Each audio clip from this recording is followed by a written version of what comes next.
بسم الله الرحمن الرحيم الحمد لله رب العالمين له النعمة وله الفضل وله الثناء الحسن صلوات الله البر الرحيم والملائكة المقربين على سيدنا محمد أشرف المرسلين وحبيب رب العالمين وعلى جميع النبيين اللهم علمنا ما جهلنا وذكرنا ما نسينا وانفعنا بما علمتنا وزدنا علما وإنا نعوذ بك من حال أهل النار رب اشرح لي صدري ويسر لي أمري واحلل عقدة من لساني يفقه قولي آمين. أما بعد الله تبارك وتعالى dit dans le Coran honoré وتعاونوا على البر والتقوى ولا تعاونوا على الإثم والعدوان, c'est-à-dire et entraidez-vous pour les œuvres de bien et l'obéissance à Allah, et ne vous entraidez pas pour le péché et la désobéissance à Dieu. Donc on fait une bonne attention lillahi ta'ala dans le fait de réviser ensemble la science de la religion. C'est bon, vous m'entendez?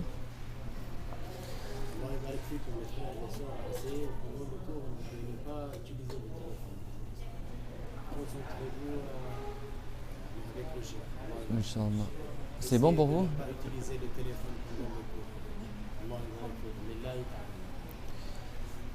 Allah Ta'ala dit وَتَعَاوَنُوا عَلَى الْبِرِّ وَالتَّقْوَى وَلَا تَعَاوَنُوا عَلَى الْإِثْمِ وَالْعُدْوَانِ, c'est-à-dire entraidez-vous pour les œuvres de bien et ne vous entraidez pas pour le péché et la désobéissance à Allah.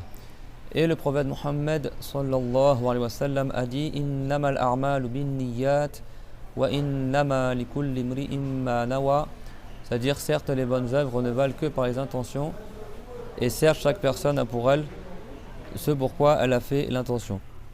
Donc on avait commencé le cours sur les gires dans le bus, masha'Allah, quand on est venu à Médine, et Inch'Allah on continue quelque chose sur les gires, Inch'Allah on s'est terminé aujourd'hui maintenant que nous sommes arrivés à Médine. Donc on a raconté l'histoire que le prophète Mohammed alayhi salam, quand beaucoup de gens sont convertis à Médine, les mouchriquines ont eu peur que l'islam prenne de l'ampleur. Donc ils se sont réunis, vous vous en rappelez, et ils avaient trouvé trois solutions soi-disant pour remédier à cela. Soit ils emprisonnent le prophète, soit ils le bannissent de la Mecque, et soit ils le tuent. Et Iblis avait pris l'apparence d'un être humain, d'une âge, d'un vieillard, et il a dit Hadha huwa ar-ra'yu, il a dit c'est ça la vie qu'il faut prendre, il faut le tuer. Donc il a encouragé à prendre cette avis-là, et du coup les mouchriquines se sont mis d'accord de tuer le prophète Mohammed alayhi salatu wassalam. Et Abu Jahal il a dit pour pas que la famille du prophète se venge, eh ben, on va faire que chaque tribu elle envoie un de ces jeunes hommes pour que chacun y participe au meurtre de Mohammed, comme ça il n'y aura pas de problème de guerre, etc.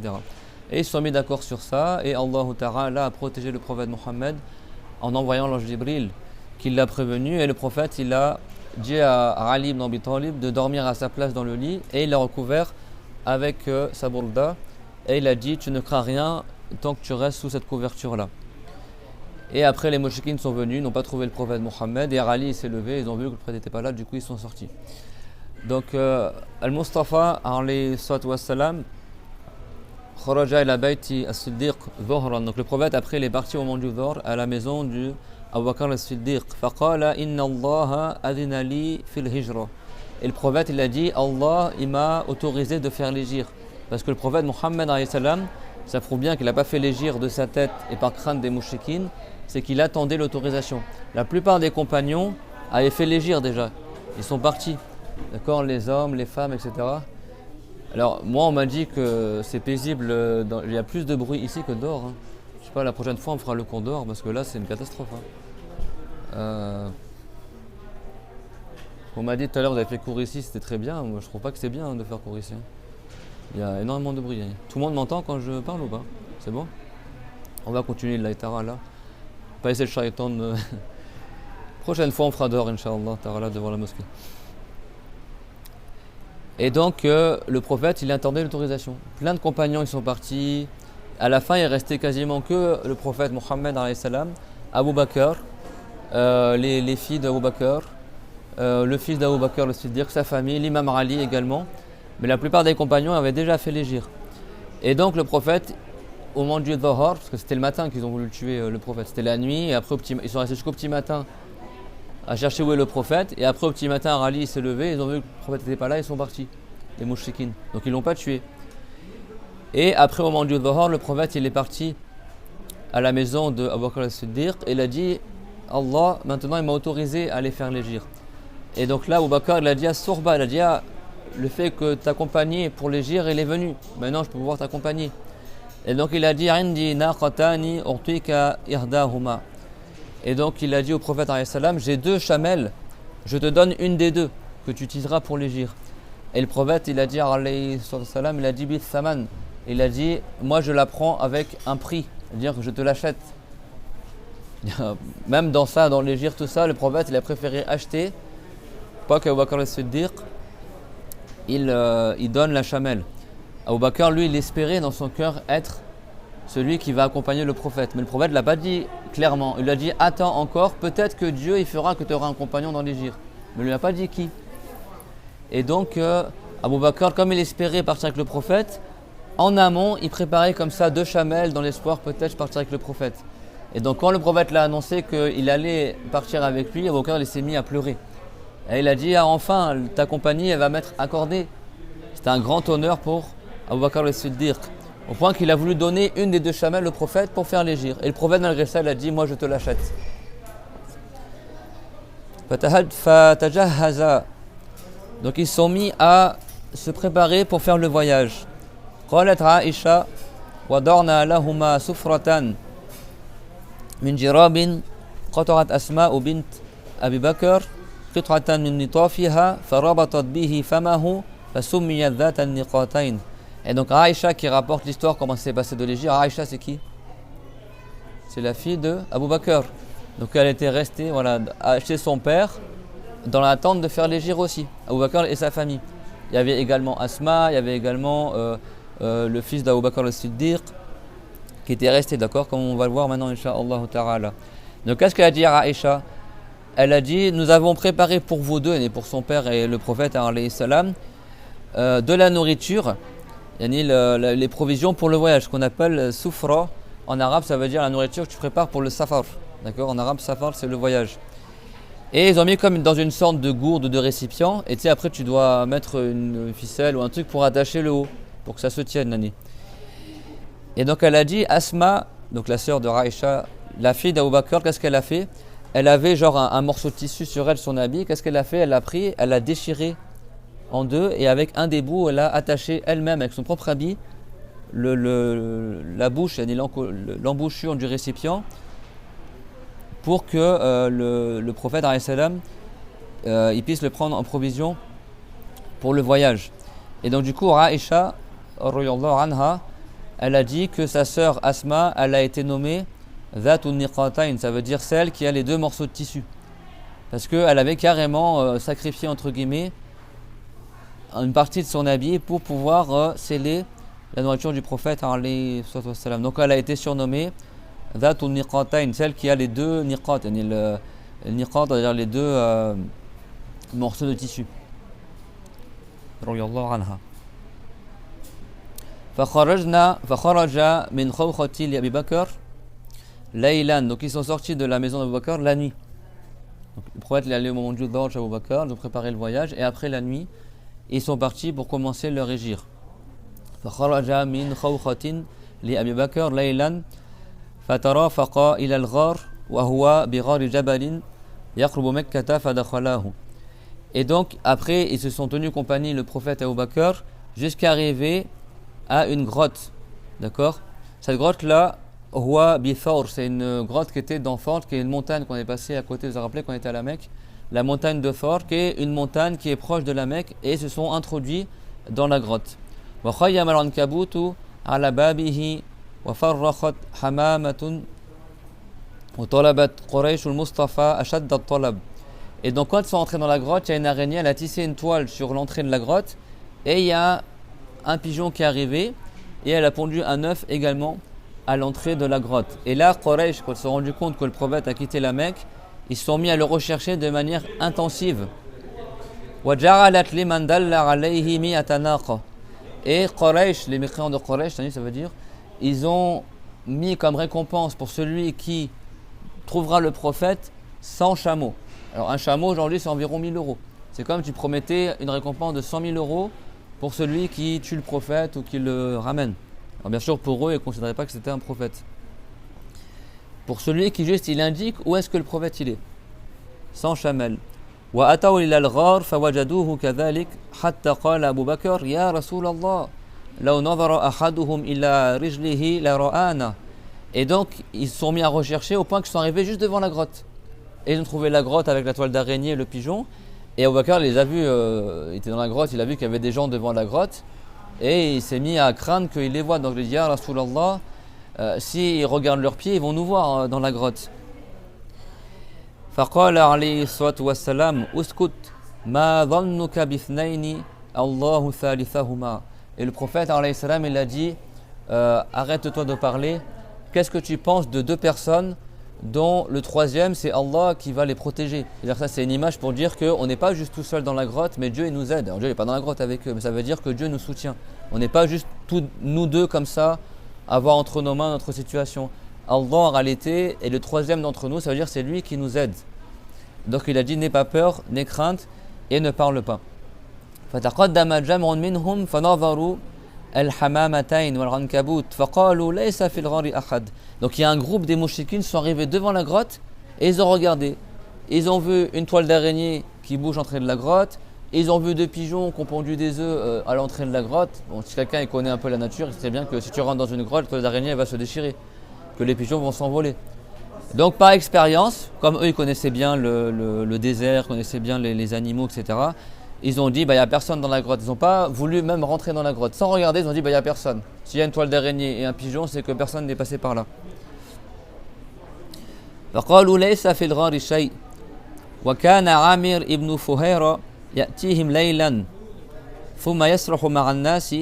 Et donc il y avait un serviteur de Abu Bakr al-Siddiq qui lui, donc comme les mouchekines, ils ont cru qu'ils n'étaient pas dans la grotte, ils ont laissé la grotte, ils ne sont pas rentrés dedans. Et donc la nuit, donc ils sont restés 3 jours, 3 nuits dans la grotte, la nuit il y avait le serviteur de Abu Bakr qui s'appelle Amir ibn Fuhayra, il venait la nuit avec de la nourriture pour que le prophète et Abu Bakr ils puissent manger comme ça sans sortir de la grotte. Puis après il revenait, ce serviteur-là, il revenait parmi les gens comme si de rien n'était, sans que personne soit au courant qu'en fait le prophète et Abu Bakr ils sont cachés dans la grotte de Thawr qui est juste à côté de la Mecque. Et là, facilement ils auraient pu être découverts. Mais Dieu les a protégés par cela.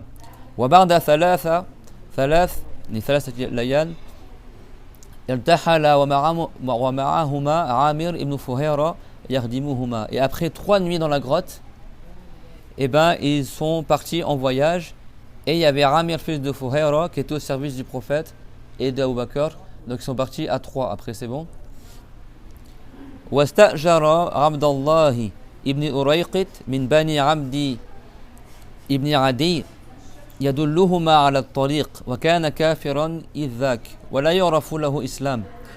Et ils ont loué les services d'un homme qui s'appelle Abdullah fils de Urayqit qui était de la tribu de Banu Rabad ibn Adi. Et c'est lui qui leur indiquait le chemin parce que le prophète Mohammed et Abu Bakr ils ne connaissaient pas la route depuis là où ils étaient pour aller de manière précise à Médine. Donc ils ont loué les services d'un guide et ce guide-là il s'appelait Abdullah mais il n'était pas musulman à cette époque-là. Et c'est pas rapporté que plus tard il est rentré en islam. Malgré ça, et c'est lui qui a indiqué le chemin pour le prophète alayhi salam. Du coup ils ont fait légère à combien alors du coup? Le prophète alayhi salam, Abu Bakr al-Siddiq, Ibn Fuhayra, le serviteur d'Abu Bakr, et Ibn Urayqit qui est le guide qui a été loué, dont ses services ont été loués, Abdullah fils de Urayqit. C'est bon? C'était 4 en tout. Alors pourquoi ils ne connaissaient pas le chemin? Parce qu'en fait le prophète alayhi salam, il a fait exprès de prendre un chemin autre que le chemin qu'ils prennent habituellement les gens pour aller à Médine. Le prophète quand il était petit, il est déjà parti à Médine. D'accord? Il est parti avec sa mère dans les pays du Cham quand il avait 6 ans environ et après son retour sa mère est décédée. Et quand il était petit il est aussi parti avec son oncle Abu Talib dans les pays du Cham. Et le prophète quand il était petit il était déjà allé à Médine. Mais c'était avant que ça soit Médine illuminée. D'accord? Mais eux, ils ont fait exprès de prendre le chemin qui longe la bordure de la côte, yani. Pas le chemin habituel qu'ils prennent les gens comme ça. Les mouchikines, ils ne voient pas qu'ils sont partis sur la route du chemin. Donc il leur fallait un guide qui connaisse la route pour pouvoir leur indiquer. فأخذوا نحو طريق الساحل أسفل من غصفان. Ils ont pris le chemin qui va en direction de la côte et qui est un chemin qui est en bas de Rosfan. والحق سبحانه وتعالى شاغل لعدوهم عن اتباع أثرهم من تلك الجهة. Et Allah Ta'ala, il a fait que les ennemis qui étaient partis à la recherche du prophète, ils se sont occupés à le rechercher dans autre que cette voie-là en fait. Eux ils partaient, mais à l'opposé en fait, à un autre endroit que le prophète il avait pris le chemin. Donc du coup ils n'ont pas su que le prophète était parti, parce qu'eux recherchaient dans un autre chemin. Allah il a fait qu'ils ont été préoccupés à chercher le prophète dans un chemin autre que le chemin qui avait été emprunté par le prophète alayhi salatu wassalam.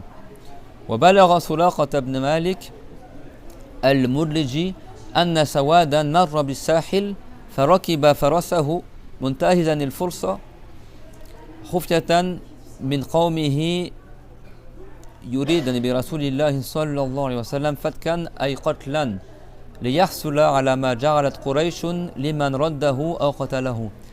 Mais il y a un homme parmi les mouchikines qui s'appelait Suraqa fils de Malik.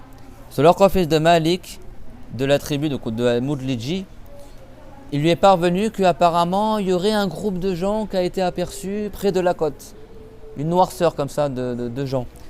Et donc lui il s'est dit, ah, peut-être qu'ils sont passés par cela. Et comme lui il était intéressé par les 100 chameaux qui étaient promis par Quraysh pour celui qui tuait le prophète ou alors qu'il le ramenait à Quraysh, lui il est parti pour aller tuer le prophète. Suraqa fils de Malik. Et lui il a dit, moi je n'ai pas allé chercher le Quraysh sont partis, j'ai entendu qu'apparemment il y a un groupe de gens qui a été aperçu près de la côte. Donc moi je vais prendre plutôt ce chemin-là. Donc il est parti à cheval pour aller rejoindre en pensant qu'il allait tuer le prophète Mohammed alayhi salatu wassalam. Et vous allez voir qu'il s'est passé quelque chose d'extraordinaire. Dans l'Hégire, comme c'est un voyage qui est béni, il y a plein de miracles qui se sont passés durant l'Hégire. Parmi ces miracles, le premier d'entre eux c'est quoi? C'est que quand le prophète est sorti de sa maison, d'accord? Ça mon frère c'est quoi? C'est de la bière sans alcool? C'est de la bière sans alcool? Non? Fais attention parce qu'il y a des fois, vas-y passe. Des fois ils font des boissons comme ça, soi-disant pour les musulmans, dans des bouteilles qui ressemblent à des bouteilles de bière, et c'est soi-disant des boissons d'orge. Et en fait qu'est-ce qu'ils font? Et ça c'est les entreprises de bière qui le font, et ça je vous mets en garde parce que même dans les pays arabes ils en vendent. Ça à la base, ces boissons-là, c'est pour que les gens ils s'habituent à boire de l'alcool. À dire qu'en France ils font le panaché tout ça, ou ils font avant cela les bières sans alcool. Bière sans alcool, soi-disant il y a 0% d'alcool, panaché il y a 15% d'alcool, ou je sais plus combien, et la bière c'est un peu plus d'alcool, c'est bon? C'est comme le champomis, tout ça. Et en fait qu'est-ce qu'ils font? Ils font exprès de faire ces boissons-là dans des bouteilles qui sont les mêmes bouteilles que l'alcool, comme le champomis c'est les mêmes bouteilles que le champagne. Et en fait, tu sais comment ils font ces boissons-là? Ils font réellement du champagne, ou réellement de la bière, ils le font chauffer pour que l'alcool il s'évapore, et après ils le vendent comme étant de la bière sans alcool. C'est clair pour tout le monde ou pas? Et en fait en réalité c'est réellement de la bière ou réellement du champagne, sauf qu'ils l'ont chauffé pour faire évaporer l'alcool, donc c'est plus alcoolisant, c'est plus enivrant parce que l'alcool a été évaporé, mais la boisson à la base c'était de l'alcool. Et le fait de faire chauffer de l'alcool, ça ne le rend pas pur. Donc ça reste impur. Après oui, c'est plus enivrant parce qu'il y a 0,000,1% d'alcool, mais ça reste enivrant. C'est clair pour tout le monde? Donc tout ce qui est champomis, bière sans alcool, tout ça, c'est haram. Et les entreprises qui font ces boissons-là sont les mêmes entreprises qui font le champagne et la bière. Et il n'y a pas une autre manière que cela de faire de la bière sans alcool, etc. C'est bon pour tout le monde? Alors ceux qui arrivent dans le cours, asseyez-vous tranquillement, sans déranger. Je parle de ça exprès, comme ça on reprend le cours quand tout le monde sera assis. Quand tout le monde y sera assis, il aura pris sa place. Parce que s'il y en a des gens qui arrivent en retard de manière discrète. C'est pas perturber tout le monde et tout le monde regarde et personne n'écoute le cours. Donc on fait une petite parenthèse, soi-disant le contraire du placement de produit, le déplacement de produit durant le cours. Ne buvez pas les bières sans alcool parce que c'est de la vraie bière. C'est de la vraie bière sauf qu'ils l'ont chauffée pour que l'alcool s'évapore, et après, et ça ils le diffusent dans les pays musulmans pour que les musulmans petit à petit s'habituent à boire de l'alcool. Il y a même des gens qui croient que la bière, c'est pas de l'alcool. La bière, c'est de l'alcool. Et les bières sans alcool, c'est fait avec du vrai alcool. Sauf qu'ils le font chauffer. Nos frères, il y a une radio musulmane, quand j'étais dans les pays du Cham, qui a été contactée, en Australie. Elle a été contactée par les entreprises qui vendent ces boissons-là. Les bières sans alcool, c'est bon? Elle a été contactée par cela. Ils ont demandé comment elles sont fabriquées vos bières sans alcool. Ils ont dit c'est les mêmes entreprises qui font la bière. Ils font des bières avec les bières normales. Et certaines bières, ils les font chauffer pour que l'alcool s'évapore. Et après, ils les vendent comme étant des bières sans alcool. Ils ne les vendent pas forcément aux musulmans, ils les vendent à tout le monde. Il y a un enfant, il peut en boire parce que c'est pas comme d'alcool. C'est bon?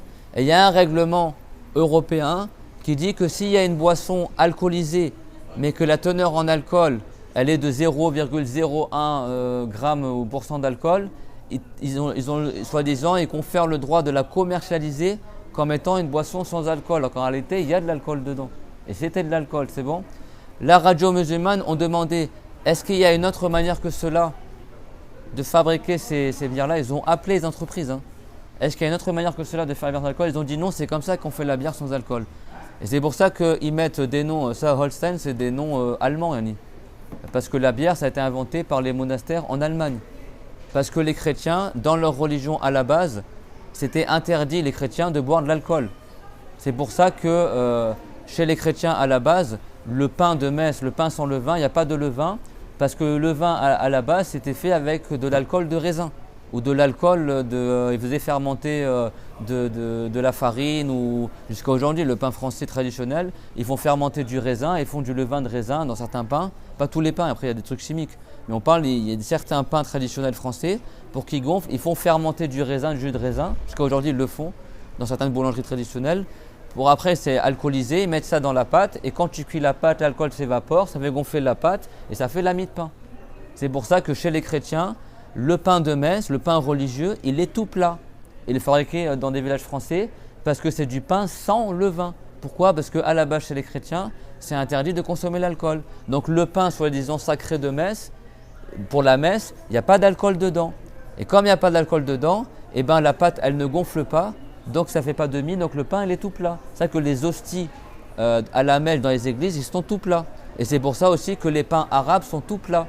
Parce que les Arabes, traditionnellement, ils n'utilisent pas de l'alcool dans leur pain. C'est pour ça que tous les pains arabes, même ici, vous avez vu à la Mecque, tout ça, ils sont comme des crêpes. C'est bon? Parce que les musulmans n'utilisent pas l'alcool dans la pâte à pain. C'est clair, tout le monde? Et chez les chrétiens, à la base, ils ne buvaient pas le vin. Donc les moines, pour pouvoir consommer de l'alcool de manière dissimulée, qu'est-ce qu'ils faisaient? Ils prenaient les graines, les céréales avec lesquelles on fait le pain, ils le mettaient dans l'eau, ils le faisaient fermenter, donc ils faisaient de la bière, c'est bon? Et après ils le buvaient en disant, ah ben nous on ne boit pas d'alcool, nous, on boit du pain liquide. C'est comme le pain mais c'est liquide. C'est les mêmes céréales, sauf que, mais en fait ils le faisaient fermenter, ça devenait enivrant. C'est de là qu'est née la bière. C'est pour ça que toutes les marques de bière, c'est des marques, c'est des noms de monastères allemands, c'est bon? C'était une manière un peu différente pour se rendre parmi l'alcool. Et en Europe, pour que les jeunes s'habituent petit à petit à boire de l'alcool, ils font du champomy, du champagne dans lequel ils ont enlevé de l'alcool, mais ça a le même goût amer que le cidre, truc comme ça. Clairement, c'est du cidre sans alcool, ils le font chauffer, il n'y a plus d'alcool dedans. Et tu as le panaché ou les bières sans alcool qui ont le goût de la bière, mais sans le truc enivrant. Et ça, c'est pour que les jeunes non musulmans, à la base, c'est connu. En France, petit à petit, parce que quand tu es jeune, t'aimes pas le goût de l'alcool. L'alcool, c'est très amer. Ne croyez pas que les enfants chrétiens, ils boivent du vin du jour au lendemain. C'est quand ils font leur fête, ils goûtent un peu le verre de vin, tout ça, et petit à petit, ils s'habituent. Mais en général, les enfants, ils n'aiment pas du tout le goût de l'alcool. Donc pour leur donner envie de boire de l'alcool, ils font le champomy, ils font les bières sans alcool. Et après, comme ça, quand tu deviens ado, tu goûtes le panaché. Panaché, c'est pas trop alcoolisé, c'est 15% d'alcool, tu vas pas être ivre. Et après la bière, et après de la bière, ils passent au vin, et après du vin au rhum, et après à la vodka, etc. Vous avez compris la stratégie? Et du coup, pour que les musulmans ils s'habituent petit à petit à boire de l'alcool, ils introduisent ce type de boisson-là dans les pays musulmans. Et tu vois, les gens ils vendent, soi-disant, c'est de l'orge, de l'eau d'orge, etc. Et alors que des fois, je ne dis pas que c'est forcément ça, mais quand tu vois une bouteille qui a la même couleur qu'une bouteille de bière, qui a le même nom que les bouteilles de bière, qui est fabriquée, qui a une forme de bouteille de bière, c'est pas pour rien. Ce n'est pas pour rien. Si le champomis a la même forme, la même couleur et le même nom que le champagne, c'est pas pour rien. Parce qu'à la base, c'est du champagne ou de la bière, mais pour que les jeunes ils s'habituent à boire ce truc-là, ils en font, mais soi-disant de manière halal.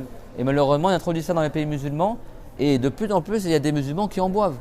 Moi, quand j'étais au Liban, j'ai même conseillé des frères qui en vendaient. Et je lui ai expliqué que c'était haram, mais il y en a, ils n'acceptent pas. Il n'y a aucune entreprise aujourd'hui qui fabrique ça, les bières sans alcool, sans faire des bières. C'est les mêmes entreprises qui font les bières, sauf ils en font des bières alcoolisées et des bières sans alcool. Et quand ils disent sans alcool, en réalité, il y a de l'alcool dedans. Mais comme c'est 0,01% d'alcool, dans les lois européennes, ils disent que tu as le droit, soi-disant, de le nommer boisson non alcoolisée. En réalité, c'est de l'alcool que tu as fait chauffer. Quand tu prends du rhum, le rhum, c'est de l'alcool, de sucre, de canne, c'est bon? En Martinique ou je sais pas où, là, dans les îles, tout ça, ils font le sucre de canne. Une partie, ils font du sucre avec, et une autre partie, ils le fermentent pour faire du rhum. Et du coup, bah, tu as des gâteaux où, soi-disant, ils font du gâteau pour donner un goût particulier à la pâte, ils mettent du rhum dedans. Ça donne un goût brioché. Quand tu manges le gâteau, tu ne vas pas être ivre parce que l'alcool, quand tu cuis dans le four, tout l'alcool il s'évapore. C'est bon? Donc, du coup, le gâteau il a un goût un peu délicieux de sucre de canne ou de goût un peu comme ça brioché. Mais il n'y a plus d'alcool dedans, mais la pâte est impure parce que l'alcool est impur. Ce n'est pas parce que c'est plus enivrant que c'est permis de le manger. Et bien les bières sans alcool c'est la même chose. C'est pour ça que je sais pas, je connais pas ça. Je dis pas que c'est le cas de ça.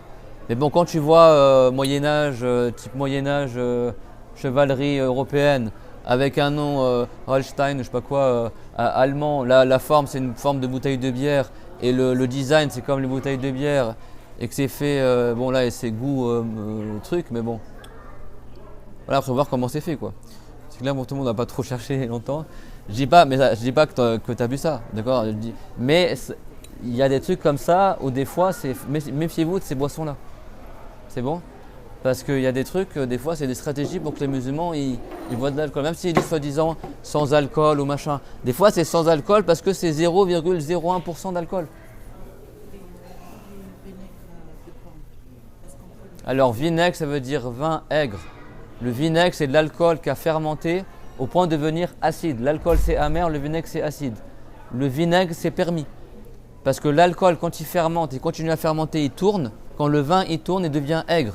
Et quand le vin est aigre, ça fait du vinaigre et du vin aigre. Et vinaigre, le mot vinaigre, c'est le mot vin plus aigre. C'est du vin aigre. Et après, par contraction, il s'est nommé vinaigre. Le prophète, il consommait le vinaigre. Tout le vinaigre est fait à partir de l'alcool. Le jus, il est permis. Quand le jus il fermente, si c'est du miel mélangé avec de l'eau, ça devient de l'hydromel. Hydro en grec c'est eau et mel c'est le miel, c'est bon? Si c'est du jus de pomme qui fermente, ça devient du cidre. C'est de l'alcool de pomme. Si c'est du jus de raisin qui fermente, ça devient du vin. C'est bon? Et tu fais de l'alcool, même avec des oignons, tu fais de l'alcool. Tu prends des raisins, tu fais fermenter, ça fait de l'alcool de raisin. Tu prends même des raisins secs, même des dattes. À l'époque du prophète, alayhi salam, les Arabes, ils consommaient l'alcool de dattes. Ils n'avaient pas de vin. Donc ils faisaient de l'alcool en prenant des dattes, ils les faisaient fermenter dans de l'eau et ça faisait de l'alcool de dattes. C'est ça qu'ils buvaient à l'époque du prophète. C'est bon, et bien ces alcools-là, concentrez-vous, ces alcools-là, si tu les touches pas et tu laisses fermenter encore plus, ces jus-là, à la base, quand c'est des jus, ils sont halal. Tant qu'ils sont pas, ils sont des jus normaux, c'est bon. Si tu t'enfermes dans une boîte, tu le laisses au soleil pendant plusieurs jours, ça va commencer à mousser, à monter, etc. Puis redescendre, ça va devenir amer. Là, ça devient fermenté, ça devient de l'alcool, c'est bon? Le goût, il est amer. Quand on boit, c'est alcoolisé, c'est bon? Si tu ne touches pas et tu laisses encore plus fermenter, au bout d'un moment, on dit, comme disent les Français, le vin, il tourne. C'est-à-dire que ça va devenir acide, ça va passer de l'amertume à l'acidité. C'est ça que les vinaigres, ils ont des vinaigres à 6% d'acidité, 8% d'acidité, c'est bon? Le vinaigre blanc, c'est de l'alcool à base d'alcool de blé à la base. C'est bon? Vinaigre rouge à base d'alcool de raisin, de vin. Tu as le vinaigre de cidre, c'est l'alcool de pomme, c'est bon? Quand cet alcool-là, il tourne, il fermente trop, entre guillemets, il devient acide. À partir du moment où il devient acide, c'est qu'il se transforme en vinaigre. Même si tu as encore un arrière-goût de vin rouge ou de cidre, etc. Donc quand tu vois sur la bouteille que c'est marqué vinaigre d'alcool blanc, ou vinaigre de cidre, ou vinaigre de vin rouge, tous les vinaigres ils sont faits à partir d'alcool. Mais quand il se transforme en vinaigre, il redevient pur. Et ça, c'est une exception, ce qu'on appelle l'istihala. C'est-à-dire que c'est une substance impure qui redevient pure par l'istihala, c'est bon? Et ça, c'est totalement permis, à condition que quelqu'un n'a pas rajouté des choses, comme du bois, des trucs comme ça, pour que ça fermente. Parce que sinon, ça ne redevient pas pur. C'est bon pour tout le monde? Le prophète, alayhi salam, il mangeait le pain trempé dans le vinaigre. Et il disait, une fois il est rentré dans sa maison, il a dit, qu'est-ce qu'il y a à manger? Et sa femme, elle a dit, le vinaigre.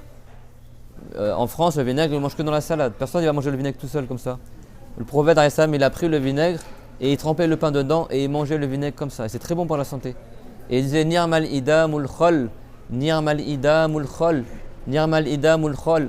Quelle bonne chose manger avec le pain que le vinaigre. Quelle bonne chose manger avec le pain que le vinaigre.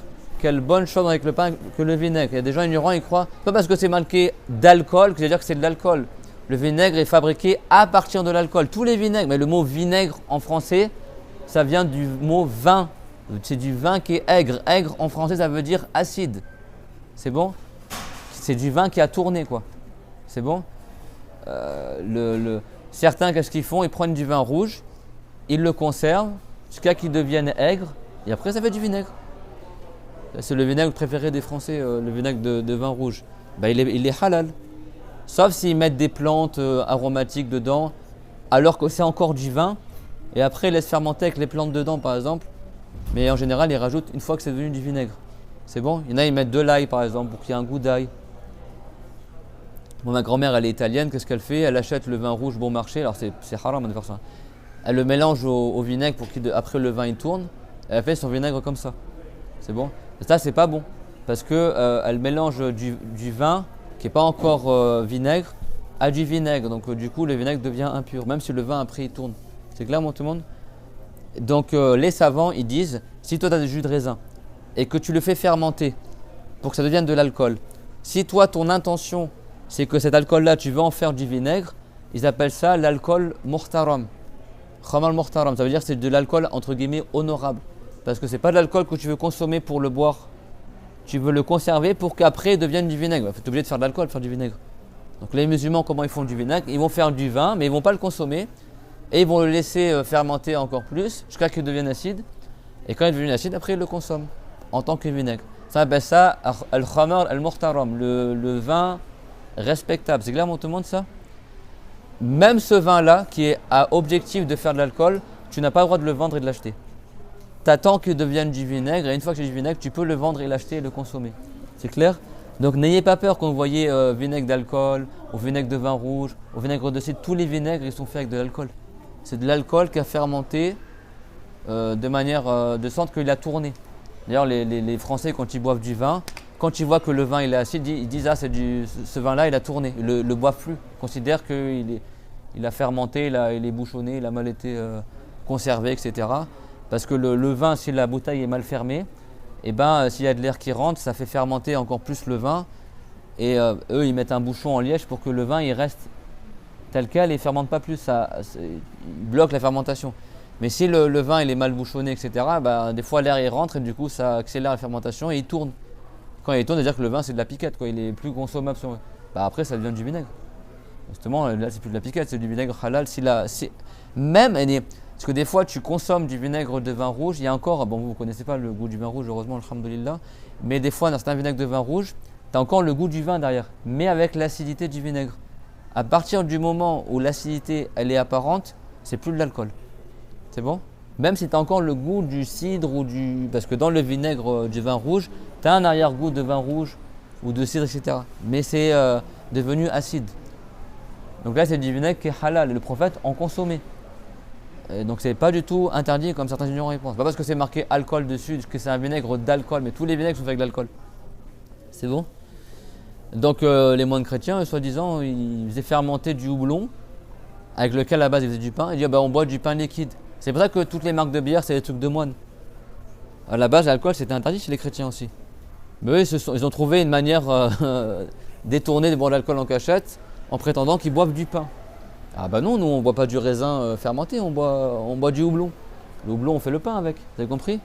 C'est ça que c'est important aussi d'avoir un peu de culture générale parce qu'il y a des histoires derrière ça. Et là, on parle des chrétiens, c'était interdit l'alcool il y a 2000 ans. C'est pas, maintenant, ils vont te dire que c'est permis de boire de l'alcool. Mais à la base, c'était interdit.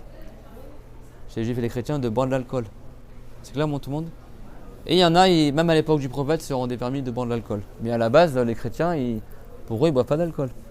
Après, tu as juste exception pour le vin de messe, ou je sais pas quoi, etc. Ouais. Quel que soit quoi que tu veux, l'alcool, c'est impur. Que ce soit dans le gâteau, dans le parfum. Il y a beaucoup de. Maintenant, ils ont fait passer une loi en France qui oblige de mettre s'il y a de l'alcool dans les aliments. Dans les brioches pasquiers, dans les pains, la haris et tout ça, là, les pains de mie, tout ça. Souvent, ils mettent de l'alcool parce que l'alcool, c'est un conservateur. C'est bon? Et donc même dans les gâteaux, dans les pâtisseries, dans les galettes des rois, dans les gâteaux français, tout ça, ou dans le chocolat, des fois ils mettent de l'alcool pour conserver. Donc même dans vos pâtissiers, demandez est-ce qu'il y a de l'alcool ou pas. C'est pas un devoir de vérifier, mais bon, si tu veux éviter le haram, voilà, quand tu manges du haram, même si tu ne savais pas, tu ne tombes pas dans le péché à manger ça, mais tu as quand même l'effet négatif de l'aliment, c'est bon? D'ailleurs, ta mère, quand elle est venue nous voir pour l'Aride, elle avait acheté un gâteau. Et je me rappelle, j'avais ramené le gâteau, elle a dit t'inquiète pas, j'ai demandé il n'y a pas d'alcool dedans. Parce qu'en France, couramment, ils utilisent l'alcool dans les gâteaux d'anniversaire ou autre, parce que c'est un conservateur l'alcool, c'est bon? Et pour les parfums, ils l'utilisent parce que l'alcool c'est très volatile. Ils l'utilisent aussi dans les feutres Velleda. Donc pour éviter que le feutre il mouille ou que le parfum il mouille, et ben ils mettent de l'alcool dedans, comme ça à peine tu as utilisé le feutre Velleda, il a déjà séché. Ou d'ailleurs à l'école coranique, où tu donnes cours, il y a une marque de Velleda, là, de bic, un numéro spécial il y a certains bics, il n'y a pas d'alcool dedans. Mais souvent dans les feutres de tableau blanc, il y a de l'alcool dedans. Parce que l'alcool est très volatile. Dans les pâtes feuilletées, dans les parfums, ils mettent de l'alcool. Alors dans les pâtes feuilletées, c'est pour conserver. Dans les parfums, dans les feutres, ils en mettent, même dans les feutres alcooliques, là, des beaux-arts, tout ça, là, pour diluer, etc., ils mettent de l'alcool parce que ça sèche rapidement. Donc tu mets du vinaigre, ça sèche autant rapidement, hein, le vinaigre. Donc c'est pour ça que l'alcool c'est haram d'en acheter. Même les savants qui ont dit que l'alcool est pur, comme Rabira, que le cher de la Malik, lui il n'a pas dit que c'est permis de le vendre et de l'acheter. Dans tous les cas c'est haram de vendre l'alcool, d'acheter l'alcool, de transporter l'alcool pour le vendre, de servir l'alcool, de demander qu'on te serve de l'alcool, de demander qu'on te presse le raisin de l'alcool. Il y a 9 personnes dans le hadith qui ont été maudites par Allah et par son messager.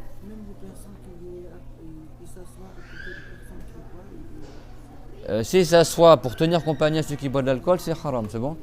C'est pas les empêcher de s'asseoir, c'est bon? Mais Dieu il a maudit Sharib al-Khamar wa Muhtasirahu wa Hamilahu wa Ba'irahu wa Mushtariyahu. 9 personnes ont été maudites dans le hadith. Celui qui boit l'alcool, celui qui sert l'alcool, celui qui demande qu'on lui serve de l'alcool, celui qui presse le raisin pour faire de l'alcool, celui qui demande qu'on lui presse le raisin. C'est ça qu'il y a des musulmans, des fois, ils font les vendanges. C'est pas en Auvergne, tu as les Boches là, ils font les vendanges. Cueillir le raisin c'est permis, mais c'est comme le sucre de canne. En France, une partie du raisin ils font du jus de raisin avec, et l'autre partie ils font du vin avec. Donc ça c'est des travaux. Si tu sais qu'il va faire du vin avec le raisin que tu récupères, c'est haram, c'est bon. Si tu sais qu'il va faire du jus de raisin, jusque là c'est pas haram. C'est clair, tout le monde? Donc c'est haram, c'est pas valable d'acheter un parfum avec alcool. La vente elle est pas valable. C'est bon? Et en plus, c'est impur. Donc tes prières ne sont pas valables avec le parfum avec l'alcool. Et en plus, nous, on est musulmans.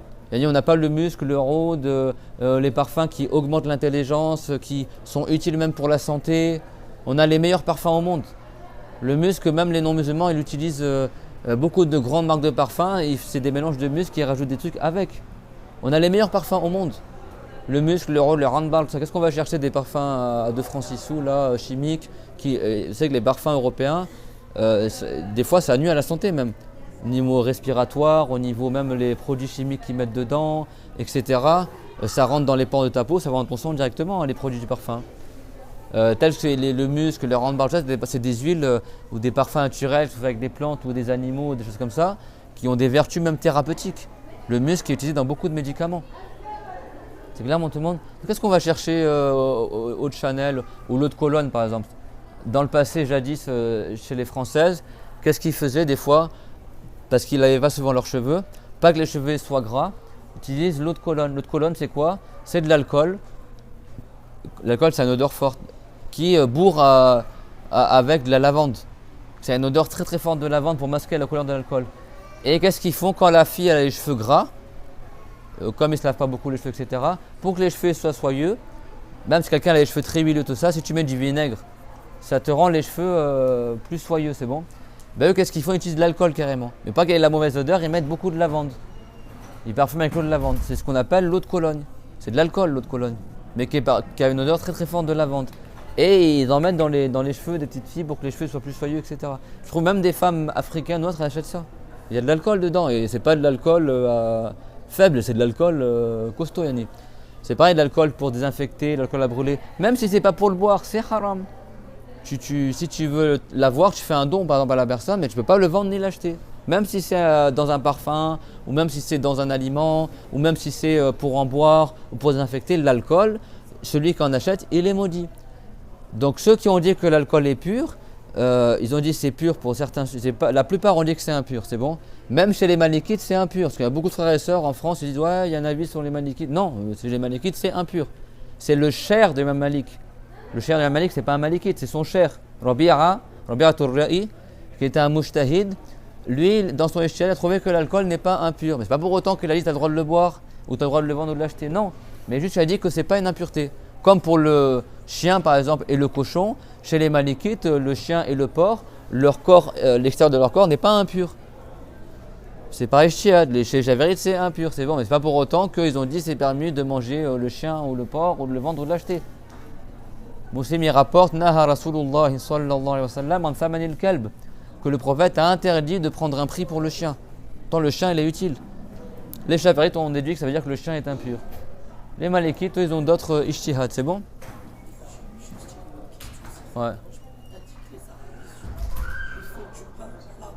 Ouais. Il y a des levures chimiques, il y a des substances qui, c'est pas tout ce qui fait monter la pâte est impur. Les Arabes, les musulmans, ils font des pains aussi qui gonflent, mais ils n'utilisent pas des trucs fermentés.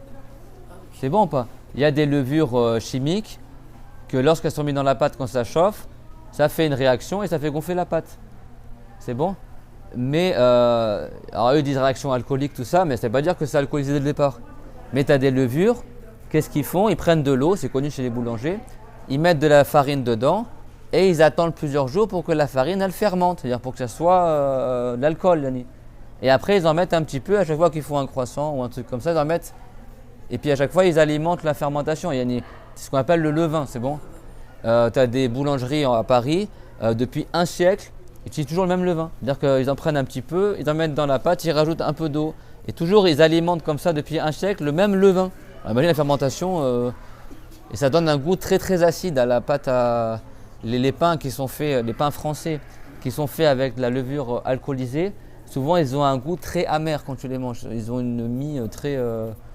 C'est le pain traditionnel français qui des fois qui coûte super cher et machin, etc. Et maintenant il y a des trucs chimiques aussi. L'alcool, c'est pas comme la viande, hein. C'est pas un devoir de vérifier est-ce qu'il y a de l'alcool dans le pain, etc. Pas quelqu'un du West-West, c'est bon? Aujourd'hui il y a plein de trucs, c'est chimique. Mais les vrais pains traditionnels français avec la mie bien épaisse, bien acide, etc., avec la bonne croûte, tout ça, la grosse croûte, etc., dans les écoles de boulangerie, tu apprends ça.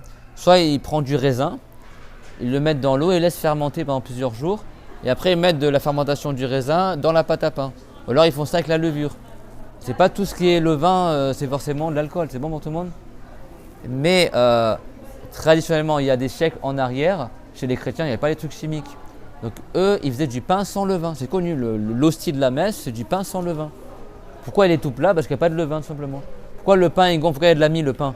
Ils mettent des substances fermentées dedans. Comme ça, quand ça chauffe dans le four, ça dégage des gaz qui vont faire gonfler la pâte de l'intérieur. Et c'est ça qui fait la mie, les trous dans la mie.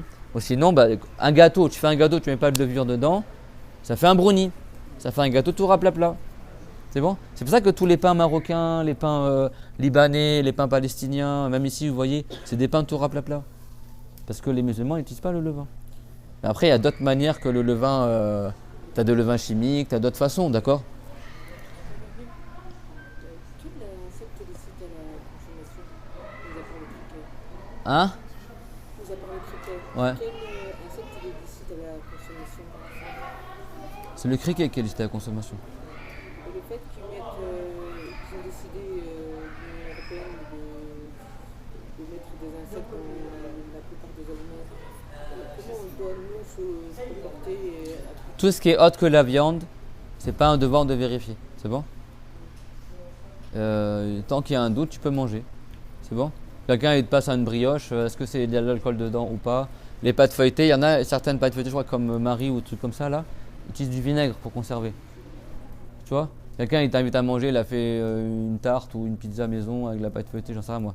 Ou des trucs. C'est pas un devoir que tu vérifies. C'est pas comme la viande c'est un devoir de vérifier. Et si on C'est bon? tombe sur le lexique derrière et c'est marqué, il y a- C'est pas un devoir de vérifier, mais si quelqu'un te dit il y a l'alcool dedans, bah tu vas pas le manger. C'est évident, on va pas. Quelqu'un te dit ah, il y a de l'alcool dedans, bah tu vas pas le manger. C'est bon. Mais toi tu sais pas. Tu sais pas, la base c'est que c'est permis. On passe du pain, c'est pas haram de manger le pain. Adam c'est le premier qui a fait le pain. la même règle que la viande. Non, c'est la viande. C'est-à-dire que La viande, ça demande de vérifier. non, c'est pas ce que je veux dire. D'accord, j'ai compris. Le seul aliment au monde où c'est un devoir de vérifier est-ce que vraiment c'est halal, c'est-à-dire que est-ce que vraiment c'est conforme à la religion, c'est la viande. Tout ce qui est autre que la viande, par exemple la présure dans les fromages, la présure dans certains trucs chocolatés, j'en sais rien moi, trucs laitiers, par exemple, j'en sais rien moi, l'alcool, etc. Certains trucs, je sais pas moi. C'est pas un devoir de vérifier. C'est-à-dire quoi? C'est-à-dire que c'est pas un devoir que tu regardes les ingrédients. Mais si toi tu sais que ton œil est tombé sur un truc qui est haram, tu vas pas dire je le mange quand même. Toi tu sais que dedans il y a des trucs. Mais si quelqu'un il te passe un bonbon ou il te passe, je sais pas moi, un gâteau ou tu manges le petit pain hamburger là qu'ils vendent ici à Médine, tu vas pas aller faire une enquête au restaurant. Alors passez-moi les ingrédients pour savoir est-ce qu'il y a de la levure chimique dedans ou est-ce que c'est de la levure traditionnelle ou est-ce qu'il y a de l'alcool dedans. Non, parce que je dis ça parce qu'il y en a qui le font. Il y en a qui le font. C'est quoi ça? Ça, c'est des gens qui ont du waswas, c'est du n'importe quoi. La religion, elle est facile. Les savants, ils disent même si quelqu'un achète des dattes, on n'a pas le droit de manger des larves. Pour répondre à ta question. On n'a pas le droit de manger, parce que ça, c'est parmi les choses qu'ils vont mettre en place, élever des larves et en faire des poudres de larves pour remplacer le blé dans la farine, ça, bref. Comme si en France, on n'a pas de blé, quoi. Bref, ils ont vendu tout le blé pour mettre ça à la place. Les larves, c'est haram d'en manger, c'est bon? Malgré ça, écoutez bien ce que je dis. Malgré ça, les savants, ils disent si tu achètes des dattes, tu manges tes dattes. Et il se trouve que tu as mangé une date, dedans il y avait une larve que tu n'as pas vue. Tu ne savais pas qu'il y avait une larve dedans. Tu tombes pas dans le haram d'avoir mangé. Écoutez bien. Moi je vous dis écoutez parce que moi je suis vraiment choqué depuis toute la journée. On a fait le cours sur Uhud. Là on fait le cours comme ça. Je dis une chose. 5 minutes après, on me dit le contraire de ce que j'ai dit. Ou on pose une question sur un truc qu'on a dit juste avant. Et les gens, je ne sais pas, ouvrez vos oreilles, concentrez-vous. Il y a des choses, on a fait le cours sur Uhud, on sort du bus, on est devant Uhud.